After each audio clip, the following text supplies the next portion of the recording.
Hello students, to আমাৰ আছে class 9 annual এক্সামৰ ইংলিছ কুৱেশ্যন পেপাৰ। তো এখন আছে নলবাৰী ডিষ্ট্ৰিক্টৰ আৰু এতিয়ালৈ যেহেতু কোনো ডিষ্ট্ৰিক্টৰ ইংলিছ এক্সাম হোৱা নাই কাৰ্বি আংলঙৰ বাহিৰে, তো সেইটো কাৰণে এখন প্ৰেক্টিছ কৰাটো খুব ইম্পৰ্টেণ্ট হয়। পেপাৰখন নিউ পেটাৰ্নৰ হয় আৰু কাৰ্বি আংলঙতো ইমান নিউ পেটাৰ্নৰ কুৱেশ্যন অহা নাছিলে।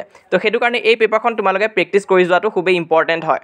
তো গোটেই পেপাৰখন দেখুওৱা হ'ব, সম্পূৰ্ণ চাবা, সলিউশ্যনো কৰি দিয়া আছে। কিবা ডাউট বা কনফিউজন থাকিলে তোমালোকে মোক কমেণ্ট বক্সত সুধিবা। তো প্ৰথম কুৱেশ্যনটো তোমালোকে চোৱা, হি এডেড লফলি। তো ইয়াত লফলিৰ মিনিংটো সুধিছে। ইয়াৰ কাৰেক্ট এনচাৰটো হ'ব আমাৰ option number A, in a superior way. তো অপশ্যন নম্বৰ এটো কাৰেক্ট হ'ব। তো প্ৰথমটো ইজি আছিলে। তো এই কুৱেশ্যন পেপাৰখনত এছাৰশ্যন আৰু ৰিজনিং কুৱেশ্যনো বহুত আছে। তো সেইটো কাৰণে তোমালোকে এখন প্ৰেক্টিছ কৰাটো খুবেই ইম্পৰ্টেণ্ট হয়।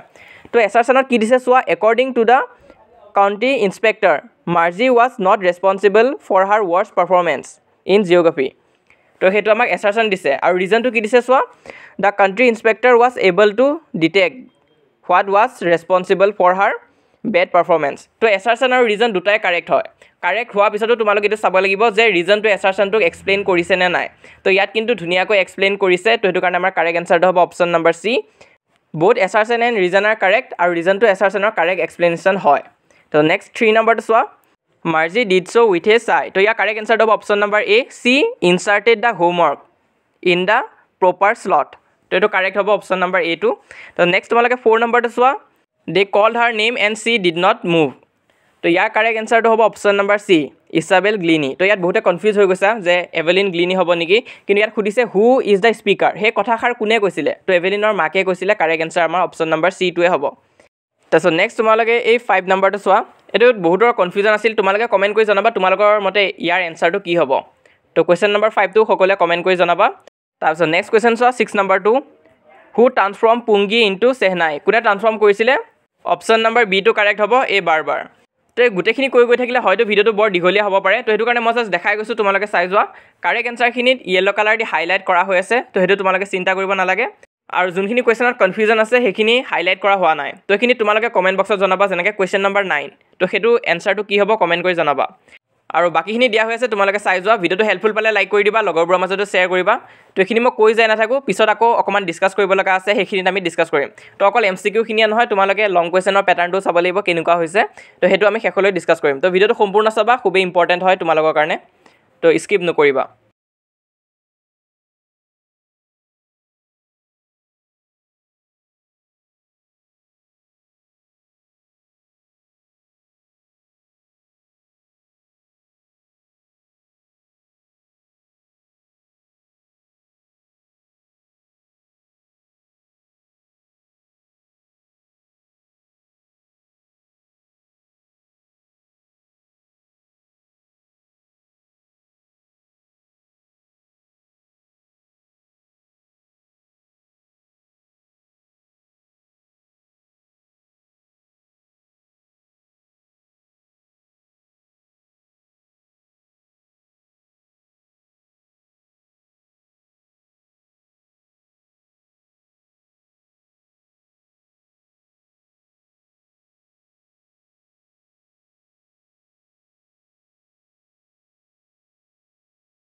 তো ভিডিঅ'টোৰ মাজতে আৰু এটা ইম্পৰ্টেণ্ট ইনফৰ্মেশ্যন দিবলৈ আছিলে যে জ্ঞান পাণ্ডা স্কলাৰশ্বিপ টেষ্ট হ'বলৈ গৈ আছে সোনকালে। তো সেইটো কাৰণে তোমালোকে ৰেজিষ্ট্ৰেশ্যন কৰি ৰাখিবা। তো তোমালোকৰ ওচৰত এটা ভাল অপৰচুনিটি আছে। তো টেষ্টটো কেতিয়া আছে? 15 জুনত আছে। তো মনত ৰাখিবা 15 জুনত আছে, আৰু 10টা বজাৰ পৰা টেষ্টটো আৰম্ভ হ'ব। টোটেল 90 মিনিটৰ হ'ব টেষ্টটো। আৰু এই টেষ্টটো বহুত আছামিজ মিডিয়াম আৰু ইংলিছ মিডিয়াম ষ্টুডেণ্টছে দিব পাৰিবা। তো ইয়াতো তোমালোকৰ মনত প্ৰশ্ন আহিব পাৰে যে এইটো দিওঁতে কোনো ধৰণৰ ফিজ দিব লাগিব নেকি? তো সেইটো তোমালোকে চিন্তা নকৰিবা, কাৰণ এইটো জিৰ' ৰেজিষ্ট্ৰেশ্যন ফিজ হয়। তোমালোকে ৰেজিষ্ট্ৰেশ্যন কৰি ৰাখিবা, ইয়াৰ কাৰণে কোনো ধৰণৰ ফিজ দিব নালাগে। আৰু তোমালোকে চিলেবাছটো জ্ঞান পাণ্ডা এপত পাই যাবা। তো এপটো তোমালোকে ডাউনলোড কৰিব লাগিব, তাতে চিলেবাছটো দিয়া হৈ আছে যে কি কি লাগিব। আৰু তাত MCQ কুৱেশ্যন আৰু NAT টাইপ কুৱেশ্যন আহিব। তো তাতে তোমালোকে MCQখিনি এটেম্প কৰিব লাগিব, আৰু মেথছৰ কাৰণে NAT টাইপ কুৱেশ্যন হয়, তাত মানে ভেলুটো লিখিব লাগে।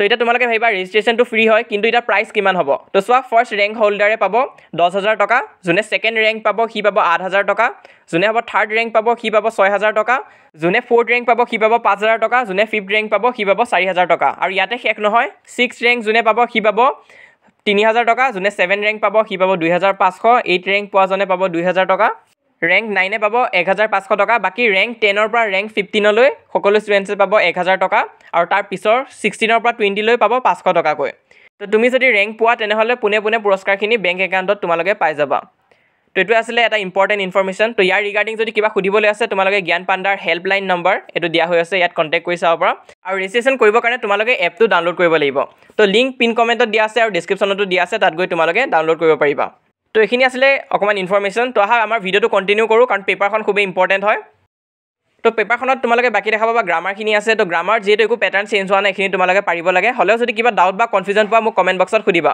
মই উত্তৰ দিবলৈ চেষ্টা কৰিম আৰু এইকেইদিন তোমালোকে আমাৰ হোৱাটছআপ চেনেলটো জইন হৈ থাকিবা তাতো মই পেপাৰছখিনি দিবলৈ চেষ্টা কৰিম কালিৰ পৰা আৰু গোটেই ইউটিউবত এতিয়ালৈ কোনো চেনেলে তেনেকুৱাকৈ কভাৰ কৰা নাই 9ৰ এক্সামখিনি তো মই ভাবিছোঁ মই গোটেইখিনি কভাৰ কৰি দিম তো যিহেতু সকলোৱে ফাৰ্ষ্ট ইয়েৰৰ কাৰণে লাগি আছে এইচএছ ফাৰ্ষ্ট ইয়েৰৰ ষ্টুডেণ্টছখিনিৰ কাৰণে তো মই ভাবিছোঁ ক্লাছ 9ৰ ষ্টুডেণ্টখিনি মই চাই দিওঁ বুলিকে তো সেইটো কাৰণে মই এইকেইদিন এক্টিভ থাকিম তোমালোকৰ যদি কিবা কনফিউজন থাকে তেনেহ'লে কমেণ্ট বক্সত ডাইৰেক্ট সুধিব পাৰা আৰু হোৱাটছআপ চেনেলতো কিন্তু এক্টিভ থাকিম সেইটো কাৰণে জইন হৈ থাকিবা তো তাত সকলো ধৰণৰ ইনফৰমেশ্যনখিনি পাই থাকিবা তো লিংকটো পিন কমেণ্টত দিয়া আছে তাত ক্লিক কৰি তোমালোকে আমাৰ হোৱাটছআপ চেনেলটো জইন হ'ব পাৰিবা তো এইখিনি আছিলে ইনফৰমেশ্যন তো ইয়াত চোৱা ছেকশ্যন বি লং কুৱেশ্যনখিনি আছে তো এইখিনি তোমালোকে চাই যাবা আৰু তো বাকী মই কৈ নাযাওঁ এক্সামৰ কাৰণে সকলোকে অল দ্য বেষ্ট ভালকৈ দিবা আৰু ইংলিছৰ পিছত কি পৰীক্ষা আছে সেইটো আজি কমেণ্ট কৰি জনাবা